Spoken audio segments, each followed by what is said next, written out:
महोदय, अर्थसंकल्पीय मागण्यावर बोलण्यासाठी मी उभा आहे. अध्यक्ष महोदय, कृषी विभागाच्या बाबतीत बोलायचं झालं तर खरं तर आपला हा महाराष्ट्र कृषीप्रधान राज्य म्हणून ओळखलं जातं.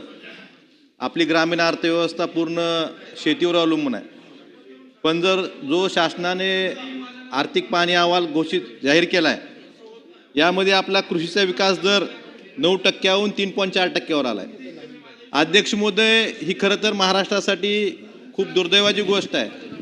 आपला विकास दर कमी का झाला याबाबत प्रत्येकानं आत्मपरीक्षण करणं गरजेचं आहे. आपल्याला वाटतं फक्त अतिवृष्टी झाली, पाऊस जास्त झाला, त्यामुळं आपला कृषीचा विकास दर कमी झाला आहे. परंतु अध्यक्ष महोदय, ही सोडून सुद्धा बाकीची कारणं आहेत. त्यासाठी सगळ्यात महत्त्वाचं म्हणजे आपलं धोरण. आपल्या राज्य सरकार असेल किंवा केंद्र सरकारचं शेतीमालाविषयीची धोरणं आहेत, ह्याबाबत सुद्धा खूप विचार करणं गरजेचं आहे. आपलं आयात निर्यात धोरण असेल, आपलं काढणी पश्चात जे तंत्रज्ञान आहे, याबाबत सुद्धा जे आपण घोषणा केल्या होत्या. अध्यक्ष महोदय, एक उदाहरण घ्यायचं झालं तर कांद्याचं. आज कांदा उत्पादक शेतकऱ्यांची पूर्ण राज्यभरात काय परिस्थिती आहे? कांद्याला एक नगदी पीक म्हणून शेतकरी बघतात. एकरी कांद्यावर खर्च 70 ते 80 हजार रुपये होतो. पण आज बेभावानं म्हणजे कवडी मोल किमतीनं कांदा शेतकऱ्यांना विकावा लागतोय. सरकारनं मागच्या 2-3 वर्षापासून आपण इथे विधानसभेत भाषण ऐकतो की कांद्यावर प्रक्रिया करू, डिहायड्रेशन प्रकल्प उभारू. मला सरकारला विचारायचं आहे, सरकारनं आपल्या राज्यातला 1 किलो कांदा तरी डिहायड्रेशन केला आणि तो साठवून ठेवला का? आज शेतकऱ्याला नाईलाजानं कांदा 4-5 रुपयांनी विकावा लागतोय. तर माझी एवढीच मागणी आहे, या कांद्याच्या बाबतीत कमीत कमी प्रति किलो 10 रुपये अनुदान सरकारनं शेतकऱ्यांना द्यावं, तरच कांद्याचा शेतकरी तग धरू शकतो. अध्यक्ष महोदय, दुसरं आपण जे आधारभूत किमतीच्या बाबतीत सांगायचं झालं, आपण 2च पिकं मुख्य आहेत आपल्या राज्यातली, सोयाबीन आणि कापूस. आपल्या राज्य मूल्य आयोगानं 24-25 मध्ये सोयाबीनसाठी एक आधारभूत किमतीसाठी केंद्र सरकारला जे सुचवलं होतं, जे रिकमेंडेशन केलं होतं, ते सोयाबीनसाठी होतं 6,945 रुपयाचं. पण केंद्र सरकारनं काय दिली MSP? 4,892 रुपये. म्हणजे प्रति क्विंटल मागं 2,053 रुपये. आपण जे राज्य सरकारनं सुचवलं होतं त्यापेक्षा कमी MSP केंद्र सरकारकडनं जाहीर झाली. आपल्या राज्याचा विचार करायचा झाला तर 8,43,80,80,000 क्विंटल सोयाबीनचं उत्पादन त्या वर्षी झालं होतं. आणि त्याचा हिशोब जर केला 2,053 रुपयानं तर 17,323 कोटी रुपयाचा राज्य सरकारनं सुचवलेलं केंद्र सरकारनं मान्य न केल्यामुळं जी MSP 2,053 रुपयाची घट झाली, त्याच्यामुळं 17,323 कोटी रुपयाची शेतकऱ्याचं नुकसान या धोरणामुळं. एका बाजूला म्हणता डबल इंजिन सरकार आहे, मग राज्य सरकारनं सुचवलेली MSP केंद्र सरकार का देत नाही हेही आपल्याला विचारणं गरजेचं आहे. त्याचबरोबरीनं आपण कापसाच्या बाबतीत विचार केला तर राज्य सरकारनं सुचवलं होतं 9,634 रुपये भाव, पण केंद्र सरकारनं जाहीर काय केला MSP 7,521 रुपये. त्याच्या मागं 2,113 रुपयाची प्रति क्विंटल ही तूट आहे. कापसाच्या बाबतीत सांगायचं झालं तर जवळपास 5,860 कोटी रुपयाचं निव्वळ नुकसान ह्या केंद्र सरकारनं आपण जे सुचवलं होतं त्यात आपल्याला घट केल्यामुळं झालेलं आहे. अध्यक्ष महोदय, आपल्याला सांगायचं आहे, आपण PM किसानच्या धर्तीवर नमो शेतकरी किसान महासन्मान योजना जाहीर केली. आपण ज्यांच्या नावानं मतं मागतो, ज्यांना आपण देशाचे सर्वोच्च नेते म्हणतो, त्यांच्या नावानं जी योजना जाहीर केली, त्यांच्या नावाच्या योजनेला तर पैसे द्या. शेवटचा हप्ता कधी दिलाय? सगळ्या आमदारांना पत्र आले. PM किसानचा उद्या 22वा हप्ता वितरण आहे पंतप्रधान महोदयांच्या हस्ते. पण राज्य सरकारनं जी योजना नमो शेतकरी महासन्मान योजना जाहीर केली होती, याचे हप्ते शेवटचा हप्ता कधी दिला? आपण 9 सप्टेंबर 2025ला शेवटचा हप्ता दिलाय. कधीचा? एप्रिल ते जुलै 25चा. ऑगस्ट ते नोव्हेंबरचा हप्ता दिला नाही, डिसेंबर ते मार्चचा हप्ता दिला नाही. हे हप्ते कधी देणार? ज्या सर्वोच्च नेत्याच्या नावावर तुम्ही मतं मागतात त्यांच्या नावावर जी योजना आहे त्याचे हप्ते तरी वेळेवर द्या. नुसती तर अर्थसंकल्पात तरतूद करून उपयोग नाही. प्रत्येक शेतकऱ्यांना हप्ता का मिळत नाही ह्याचं उत्तर सरकारने दिलं पाहिजे. पीक विम्याच्या बाबतीत आपलं 31,628 कोटी रुपयाचं पॅकेज जाहीर झालं. 1 रुपयाची पीक विमा योजना बंद केली आणि शेतकऱ्यांना परत विमा हप्ता भरावा लागला. आणि त्या पॅकेजमध्ये सांगितलं होतं की 17,000 रुपये प्रति हेक्टरी शेतकऱ्यांना विमा मिळेल. महाराष्ट्रातल्या एकाही शेतकऱ्याला आज ह्या क्षणापर्यंत विमा मिळालेला नाही. कधी मिळणार विमा? एवढं मोठं नुकसान झालं, विम्याची रक्कम कधी मिळणार हे सरकारनं सांगणं गरजेचं आहे. अध्यक्ष महोदय, धाराशिवच्या बाबतीत सांगायचं झालं तर धाराशिवमध्ये जवळपास 500पेक्षा जास्त हे ट्रिगर काढले सरकारने ह्या वर्षी, योजनेत बदल केला. जे मिड टर्म मध्ये ज्या लॉसेस होत होते याचे ट्रिगर काढून फक्त पीक कापणी प्रयोगावरच पीक विमा योजना जाहीर केलं.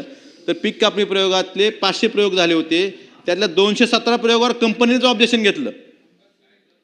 हे त्या जिल्हा स्तरावर समितीनं त्यावर सुनावणी घेतली, ते ऑब्जेक्शन आक्षेप फेटाळून लावले. परत कंपनी राज्यस्तरीय समितीकडे आली. मग हे किती दिवस अपील चालणार? राज्यस्तरीय समितीकडनं परत केंद्रस्तरीय समितीकडे जाणार. त्यामुळं शेतकऱ्यांना पीक विम्याची त्यांच्या हक्काची एवढं मोठं नुकसान होऊन सुद्धा अद्यापर्यंत 1 रुपया पीक विमा मिळाला नाही. का मिळाला नाही? ही दिरंगाई आपण कंपन्यांना पाठीशी घालतोय का, हेही शेतकरी विचारतोय. अध्यक्ष महोदय, धाराशिव जिल्ह्याच्या बाबतीत सांगायचं झालं तर 2020च्या पीक विम्याच्या बाबतीत सर्वोच्च न्यायालयापर्यंत शेतकऱ्यांनी लढा दिला. आधी उच्च न्यायालयात गेले, तिथून सर्वोच्च न्यायालयात गेले, सर्वोच्च न्यायालयापर्यंत शेतकऱ्यांनी लढा दिला. त्या लढ्यात शेतकऱ्यांचा विजय झाला. पण कंपनी कोर्टात वारंवार जाते. परवाच 2025 डिसेंबर मध्ये उच्च न्यायालयाने एक निर्णय दिला की राज्य सरकारचा दुसरा हप्ता होता 134 कोटी रुपयाचा, तो थेट शेतकऱ्यांना द्यावा. त्यात कसं होतं, 3,33,412 शेतकऱ्यांना 514 कोटी रुपये प्रति हेक्टरी 18,000 प्रमाण देणं बंधनकारक होतं. त्याचे 288 कोटी रुपये कंपनीने दिले होते. उर्वरित 225 कोटीसाठी राज्य सरकारचा हप्ता थेट शेतकऱ्यांना द्या म्हणून उच्च न्यायालयाने सांगितलं. त्या आधारे 11 फेब्रुवारी 2026ला 134 कोटी रुपयाच्या राज्य सरकारनं शासन निर्णय करून ते पैसे जिल्हाधिकाऱ्यांकडे एसओला देण्यासाठी, जिल्हाधीक्षक कृषी अधीक्षकांना देण्यासाठी वर्ग केले. पण अध्यक्ष महोदय, आमच्या धाराशिवच्या जिल्हाधिकाऱ्यांनी सरकारी वकिलाला एक पत्र लिहिलं. काय लिहिलं? की हे पैसे आलेले आहेत हे आम्ही वाटावे का नाही, कारण कंपनी सर्वोच्च न्यायालयात गेली होती. मग सर्वोच्च न्यायालयाचा कुठलाही स्टे नसताना, कसलीही स्थगिती नसताना सरकारी वकील, केंद्र सरकारचे जे आपल्या राज्य सरकारचे जे वकील सर्वोच्च न्यायालयात आहेत त्यांनी सांगितलं की तुम्ही पैसे वाटू नका. का वाटू नका? उच्च न्यायालयानं, सर्वोच्च न्यायालयाने सांगून सुद्धा वकील सांगतायत एक रीट दाखल आहे, रीटमध्ये स्टे आहे का? नाही. मग शेतकऱ्यांचे पैसे ह्या जिल्हाधिकाऱ्यांनी आणि वकिलांनी का थांबवलेत? त्यांना माहीत आहे का की सर्वोच्च न्यायालय स्थगित देणार आहे? एक लढा 5-5, 6-6 वर्ष लढायचा का शेतकऱ्यांनी? त्यामुळं हे पैसे, माझे कृषी मंत्री या ठिकाणी नाहीत, पण त्यांना विनंती आहे की हे जे पैसे उच्च न्यायालयाच्या आदेशानुसार तुम्ही वर्ग केलेले आहेत हे तात्काळ शेतकऱ्यांना वाटप करण्याचे तुम्ही आदेशित करावे. आणि कुठलीही स्थगिती नसताना जिल्हाधिकाऱ्यांनी त्या वकिलाला विचारलं का, आणि वकिलांनी कुठल्या अधिकारात पैसे देऊ नका म्हणून सांगितलं, ह्याची सुद्धा चौकशी झाली पाहिजे.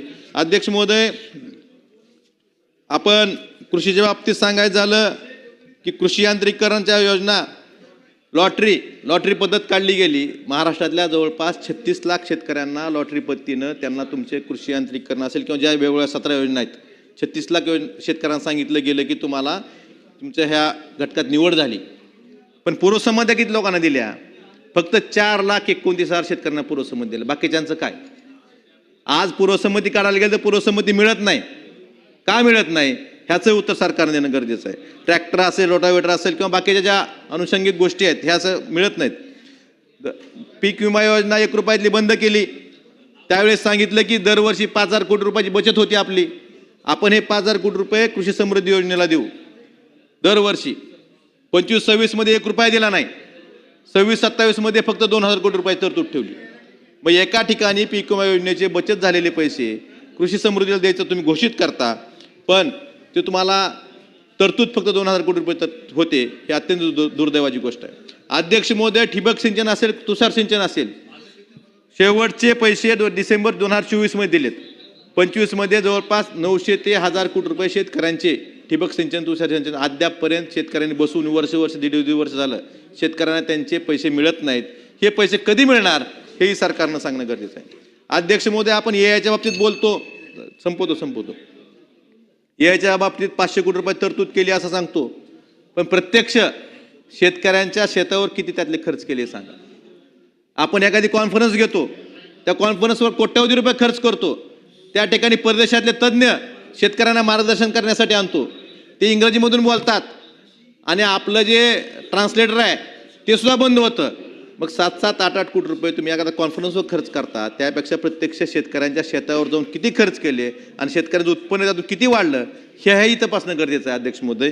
अध्यक्ष महोदय, जलसंपदा विभागाच्या बाबतीत बोलायचं झालं, आमच्या मराठवाड्यासाठी कृष्ण मराठवाडा सिंचन प्रकल्प हा 2004 पासून चालू असलेला प्रकल्प आहे. हा आमचा मूळचा प्रकल्प 4700 कोटीचा 60 TMC पाण्याचा होता.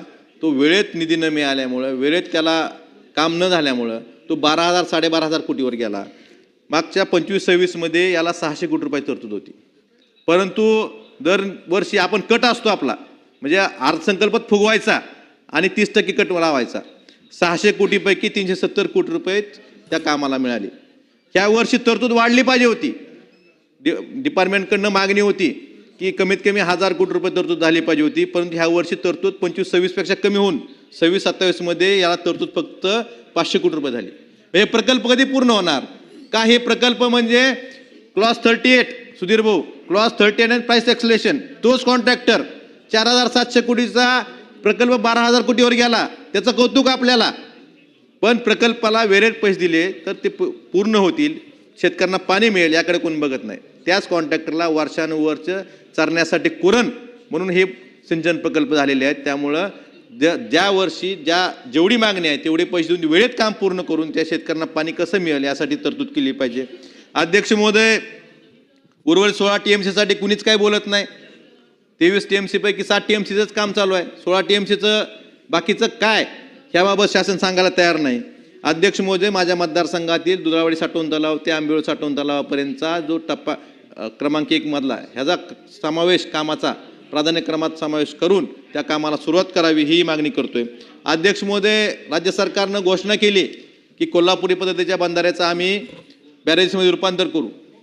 मांजरा असेल, तेरणा असेल, लातूर जिल्ह्यात बॅरेजेस आहेत, पण धाराशिव जिल्ह्यात या दोन्ही नद्यावर बॅरेजेस नाही. तर माझी मागणी अनेक दिवसापासून मागणी करतोय. जलसंपदा मंत्र्यांना अनेक वेळा पत्र दिलं, पण याबाबत कुठलीही कारवाई झालेली नाही. तर माझी विनंती आहे आपल्या माध्यमातून की त्यांनी याबाबत गांभीर्याने घेऊन मांजरा आणि तेरणा नदीवरल्या बॅरेजचं रूपांतर कोल्हापूर बत्तीच्या बंधारा रूपांतर बॅरेजमध्ये करण्यासाठी प्रशासकीय मान्यता द्यावी. अध्यक्ष महोदय, 2 मिनिटात संपवतो. अध्यक्ष महोदय, लासरा बॅरेजच्या भूसंपादनाचे पैसे अनेक वर्षापासून 10 वर्षापासून पेंडिंग आहेत. यासाठी सुद्धा तरतूद नाही, अर्थसंकल्पीय तरतूद, ती तरतूद लवकरात लवकर करावी ही विनंती करतोय. अध्यक्ष महोदय, लासरा रायगाव उपसंयोजन योजनेचा मंजुरी शासन स्तरावर प्रलंबित आहे, त्याला मंजुरी देऊन त्याला निधी द्यावा ही विनंती करतोय. अध्यक्ष महोदय, मराठवाडा वॉटर ग्रीडच्या बाबतीत सांगायचं झालं तर दरवर्षी मागचं महाविकास आघाडी सरकार असताना विरोधकासारखे मोठी मोठी भाषणं करून सांगितलं जायचं की मराठवाडा वॉटर ग्रीड बंद केली. मला आता सरकारला विचारायचं, सरकारमध्ये असलेल्या लोकांना विचारायचं आहे की तुम्ही मराठवाडा वॉटर ग्रीडसाठी किती तरतूद केली हे सभागृहाला सांगावं.